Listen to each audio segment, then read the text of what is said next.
First on BBC One Scotland QED, and Jonathan. First on BBC One Scotland QED, and Jonathan Miller asks, "What's so funny about that?"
Mr. Oates, thank you very much indeed. Mr. Chubby, Governor. Thank you very much indeed.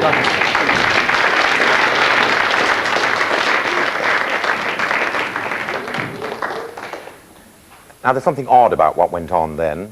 It produced nervous laughter in you. And what's really odd about it is the fact that it was occurring spontaneously without something to provoke it, without something to stimulate it. Because whatever there is about laughter, it is in some sense an involuntary action. It's something which has to be provoked. It's something which we can't really do at will. So that it hovers on the edge of voluntary action in the sense that we can stop it, in the way that we can't stop blushing, but we can't really start it unless we put ourselves in the way of a stimulus which will actually provoke it.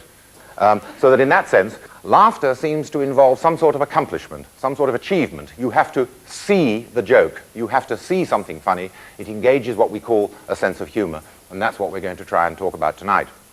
Now, this question of humor and the fact that it has access to muscular actions over which we have no control is perhaps, I think, most vividly shown by a tape which I'm going to show you now. Someone with a stroke actually shows an interesting dissociation. Now, this is a man who has suffered from a paralysis. You can see the one side of his face. You see he can't move that side of his face. Can you give us a smile? Mm-hmm. Good. Okay. Just going to tell you a joke, all right? What's the difference between a poodle and a Rottweiler peeing on your leg? I don't know. You let the Rottweiler finish. You see, he's more or less smiling symmetrically. Let's just pause and still. You see that it's much more symmetrical. That he actually is, in fact, engaging the muscles on this side of his face, which he was quite unable to do when he was asked to show his teeth. But in this particular case, in fact, he began to show a more or less symmetrical smile as soon as he was put in a situation where he knew that humor was in the offing. And when the joke, not a very good one, I admit, was actually administered to him, and it was administered to him really rather than told to him, it actually did produce this symmetrical smile. Now, that's a very good example of the fact that something we call the sense of humor can somehow gain access to a part of the nervous system to which you don't have access by voluntary control, and actually also producing a rather integrated performance in which there are these spasmodic respiratory convulsions of the chest and then this symmetrical spreading of the muscles of the face. Now, what we're going to try and talk about tonight is what this thing called the sense of humor is. What is it that someone does? What is that cognitive achievement which we call the sense of humor, which can gain access to these muscles which are inaccessible to voluntary control? Now, there have been many theories about the origins of laughter, and I'm slightly embarrassed by, in a sense, the generic title of the program which we're engaged in at the moment, QED, because it implies that one is going to come up with a definitive theory, and that quod erat demonstrandum, we will have a definitive theory of humor. But as you know, many people have tried to give a generalized theory of humor, and almost every person has come unstuck. There have been several famous attempts to do it. of which I suppose the most distinguished one is the example of Henri Bergson, the French philosopher, who at the beginning of the century wrote a theory of laughter in which he said that the reason why we laugh is that we laugh when confronted, say, by a pratfall or someone slipping on a banana skin. We laugh at a moment when a person who is otherwise flexible and voluntary somehow surrenders to the force of gravity. And he would point out that the advantage of this is that it has some sort of selective use in herd behavior, and that the sound of laughter, which the rest of the herd shows in the face of one member suddenly becoming a victim of gravity, for example, is to make that deviant member come to his or her senses so that they can be reminded of the fact that they are in fact falling below par as performers in the herd in general.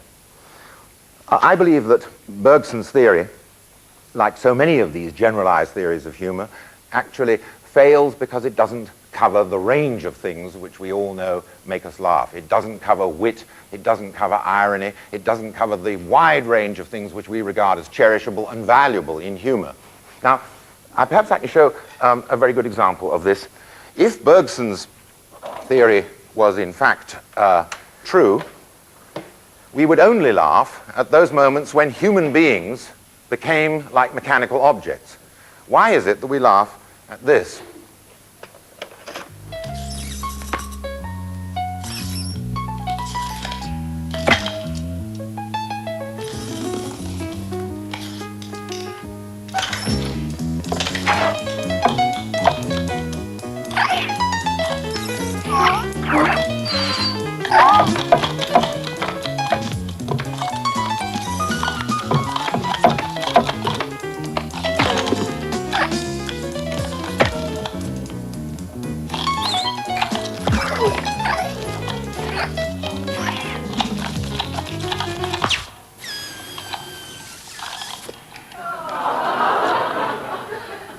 Now, I think if Bergson's theory was true, no one would have found that amusing at all. And I think that the reason why that is amusing is, and that it amuses children perhaps a great deal more than it does adults, is because in fact it allows there to be a leakage between two apparently rigid categories. The inanimate on the one hand, lamps don't do that, that's what people do. And quite suddenly what you have is lamps behaving exactly as if they were people. Now, there couldn't be any biological advantage in reminding lamps to pull themselves together, so that Bergson's argument, I think, fails in that respect. I think that had Bergson put that together with the pratfall, he would have seen that some more generalized theory has to be applied. An alternative theory, which pays more attention perhaps to what one would call the semantic, or the higher understanding levels of humor, is the one that was offered by Freud when he wrote his essay on jokes or wit and its relationship to the unconscious. Now, according to Freud, what made us laugh was when something which was repressed or forbidden suddenly and unexpectedly broke through the barrier of repression and suddenly became public.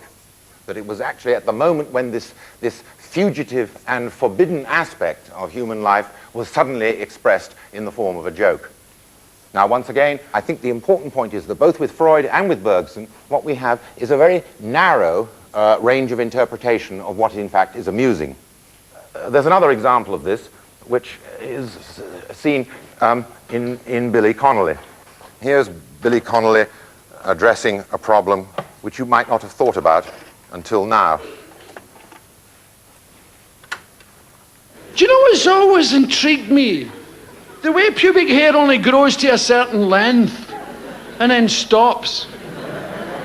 How does it know? It's one of the great unanswered questions. I think it would be brilliant, you know, if your pubic hair just kept going. Right out the legs of your trousers.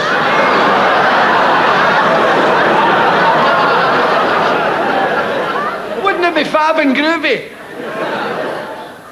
It'd be brilliant, like those big hairy après ski boots, you know.